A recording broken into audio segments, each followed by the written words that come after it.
মেয়েরা তোমার কথা শুনছে না? না। তুমি কি আপসেট? নো, কারণ আমি জানি খুব শীঘ্রই এদের সাথে আমার একটা বন্ধুত্ব হয়ে যাবে এবং এরা আমার পিছনে পিছনে ছায়ার মতো ঘুরবে। কিন্তু ঘটনাটা যে কিভাবে ঘটবে সে ব্যাপারটা এখনো বুঝতে পারছি না। তবে তুমি নিশ্চিত যে ঘটনাটা ঘটবে? অবশ্যই। কেন? কারণ তোমার দুটি মেয়েকেই আমার অসম্ভব ভালো লেগেছে। আমি ভালোবাসার দেয়াল গাঁথতে শুরু করেছি। খুব শিগগিরই এরা এই দেয়ালে বন্দী হবে। দেয়ালে বন্দী হওয়া কি ভালো?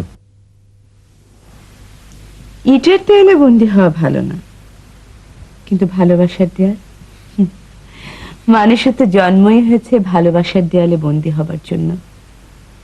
আর সেই দেয়ালে বন্দী হওয়া মানেই তো মানুষের মুক্তি। মাটির পিঞ্জিরার মাঝে বন্দি হইয়া রে।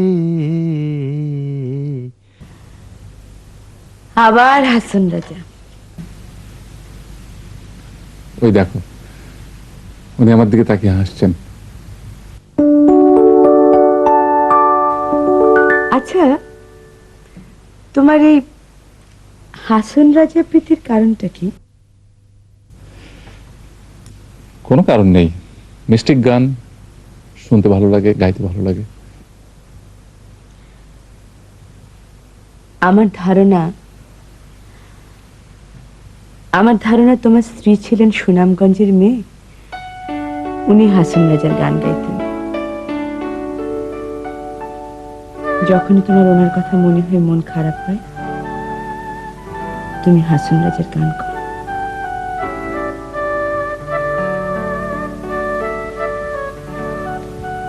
ওনার গানের গলা খুব সুন্দর ছিল। না, গলা তেমন ভালো ছিল না, তবে যখন গাইতো চোখ দিয়ে পানি পড়ত, চোখের জলে গলার দুর্বলতা ভেসে যেত। এ কি, তোমার চোখে পানি এসে গেছে? শোনো, যে স্ত্রীর প্রতি তোমার এখনো এত মমতা,